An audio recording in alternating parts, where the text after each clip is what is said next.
At the very beginning of the movie, we are introduced to our main character, Sony. Sony has an immense love for driving and racing.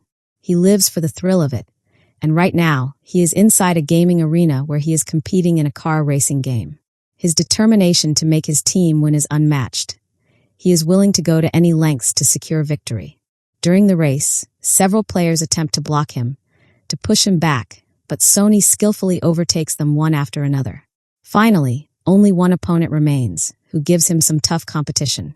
The two engage in a fierce battle on the track, but Sony eventually manages to hit his rival's car and get ahead. He continues driving with incredible speed and control for multiple laps, accumulating a huge number of points for his team. Because of Sony's outstanding performance, his team ultimately wins the match. However, unlike others, Sony has no interest in glory, recognition, or fame. His passion is only for driving. Nothing else matters. That is why, even after winning, he refuses to accept the trophy and simply waves goodbye to his friends before leaving. After this, he heads to a local laundry shop.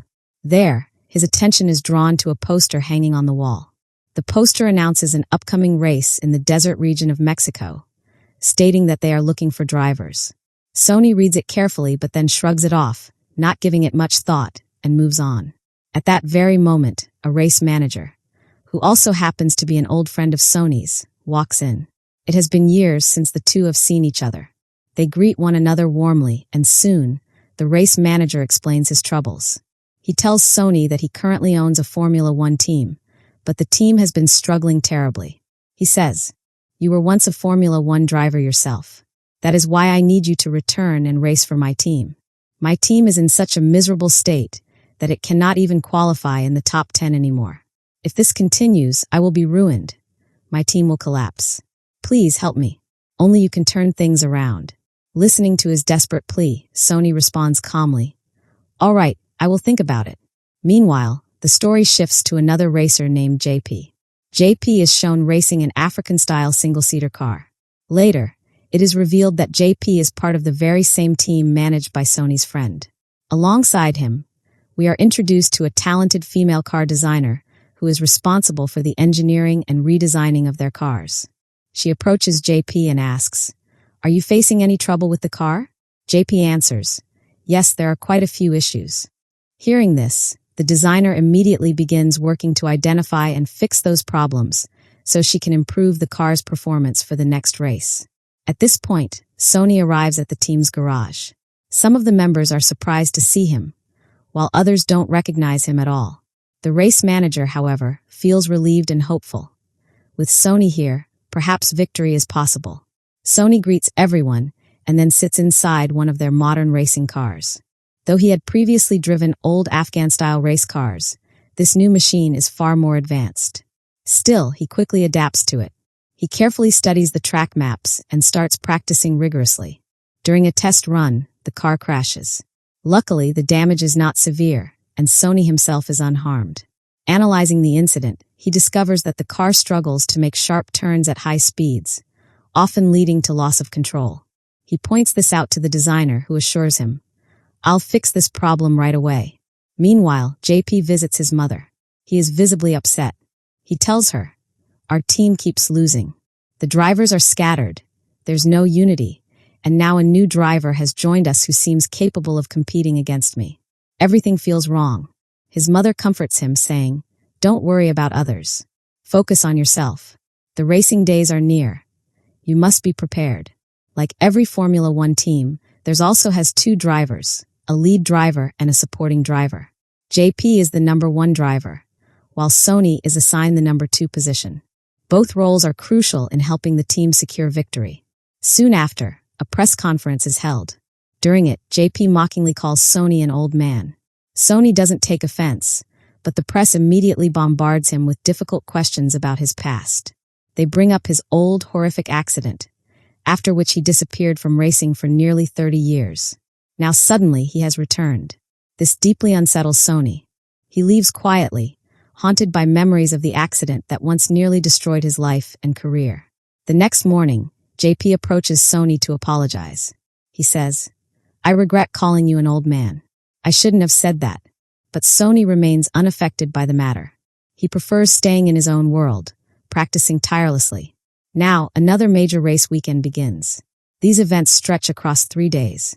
Friday, a practice and warm-up race. Saturday, qualifying day.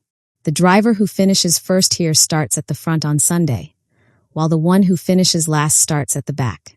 Sunday, the main championship race. The atmosphere builds as teams strategize. Each team uses 2 drivers. One driver races aggressively at the front, while the second driver works to block opponents and protect his teammates' position. During the race, JP's tires overheat, forcing him to make a pit stop. Sony also has to replace several car parts. Both drivers lose precious seconds, and in Formula One, every fraction of a second counts. Eventually, both Sony and JP find themselves neck and neck in the front positions. But instead of focusing on defeating their opponents, they begin fighting each other on the track. Their rivalry turns reckless, and both of them collide, crashing off the track and getting eliminated. Furious, JP shouts at Sony, "Why did you block me? I'm the lead driver. You should have let me go ahead." He is right. As the number 2 driver, Sony's duty was to support JP, not challenge him. The team owners also scold Sony, warning him, "Without discipline, coordination, and teamwork, we cannot win. You must follow the principles." Sony feels ashamed. Later, lying inside a tub of cold water, he reflects on his mistake. The race manager arrives and says sternly, "You shouldn't have done that. Not only did you ruin our race, you damaged my car.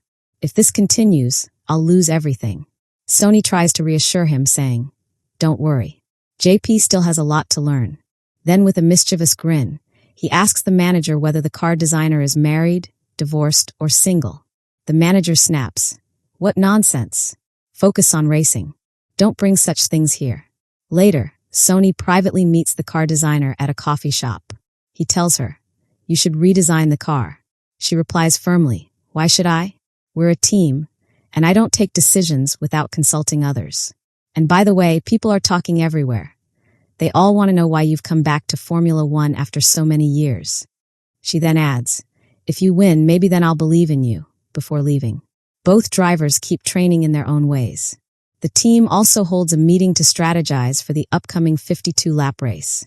The goal: to stay consistent through all 52 rounds and come out ahead in the final laps. When the race begins, Sony insists on using soft tires despite the risk. Soft tires provide faster speed but wear out quickly. After some resistance, the team agrees to his demand. Thanks to good coordination between Sony and JP, the team qualifies within the top 10. A huge achievement for a team that previously couldn't even reach that level. That night, Sony meets the car designer again. She reveals her backstory. In the past, her marriage fell apart because her husband rejected her ideas about redesigning cars. She says, "This race is my chance to prove my worth, not just to the world, but to myself." The next day, the second qualifying race begins. Both Sony and JP push hard, bringing their team to 4th place overall. But then disaster strikes. JP's car flips over during a sharp turn and bursts into flames. Sony rushes to the scene, extinguishes the fire, and saves JP's life. Still, JP's mother blames Sony, saying, "You endangered my son. You made him race recklessly." Sony, though not at fault, apologizes to her out of respect. JP is sidelined with an injury, leaving Sony as the team's only hope. With relentless effort, Sony manages to keep the team in the top 9. Later, JP recovers and returns to racing, but once again, he clashes with Sony on the track, even knocking him out of a race. Sony warns him angrily, "Stop thinking only of yourself. Without teamwork, we'll lose everything." The car designer intervenes, inviting both drivers to spend time together. She tells them, "If you keep fighting, the whole team will suffer." They play cards together, talk for hours, and gradually ease some of the tension. Over time, Sony and the designer grow close, developing a bond that blossoms into love. One night, while standing on a balcony together, she asks him, "Why did you really return to racing?" Sony reveals his painful past, the horrific accident that left him with broken bones, spinal injuries, and crushed dreams. He admits that returning now is his way of proving that he still has what it takes. Meanwhile, the team faces trouble as race organizers threaten to confiscate their cars, suspecting illegal modifications. Fortunately, The designer presents proper documents, saving them from penalties. But during the next qualifying match, Sony crashes badly and is hospitalized. The race manager, fearing for his life, tells him, "You are finished. I won't let you risk yourself again. I'll find another driver." Sony, however, insists he can still race. At the same time, an investor approaches Sony privately, offering him a deal to join another team. The investor reveals he has already abandoned Sony's current team. For a moment, Sony considers it. Later, JP admits to his mother that his accident was his own fault, not Sony's. His mom finally realizes her mistake in blaming Sony. Finally, Sunday arrives, the day of the championship. The investor waits, confident that Sony will join him. But to everyone's surprise, Sony returns to his old team. He declares, "This team needs me, and I am the only one who can win this race for you." Moved by his determination, the team agrees to let him race. The championship begins. Sony, as the number 2 driver, dedicates himself to supporting JP, blocking opponents and creating openings. Together, they rise through the ranks. At one point, Sony's car collides, but he escapes uninjured, continuing to fight. During the final laps, JP's car is forced out, leaving Sony as the last hope. Channeling all his past skills, he races like never before, as if flying through the air. He overtakes every competitor, pushing his limits until he finally crosses the finish line in first place. For the first time ever, their struggling team has won the championship. Everyone celebrates wildly, overwhelmed with joy. But as always, Sony remains humble. He slips away quietly, uninterested in trophies or fame. The car designer searches for him and eventually finds him in their usual meeting spot. They share a heartfelt moment, and Sony hints at his feelings for her, promising, "I'll meet you again soon." Shortly after, Sony travels to the Mexican desert, where he approaches a race organizer and says, "I heard you need a driver." The man asks skeptically, "Have you ever driven before?" Sony smiles and replies, "No, never. But I am a perfect driver. I'll drive better than anyone." The man agrees. And thus, Sony embarks on yet another thrilling chapter of his racing journey, proving once again that passion for driving and racing is something he can never leave behind. And with this, the movie comes to an end. If you enjoyed this story, don't forget to hit the like button, share your thoughts in the comments, and subscribe to the channel for more thrilling movie explanations. Turn on the notification bell so you never miss an update. See you in the next video.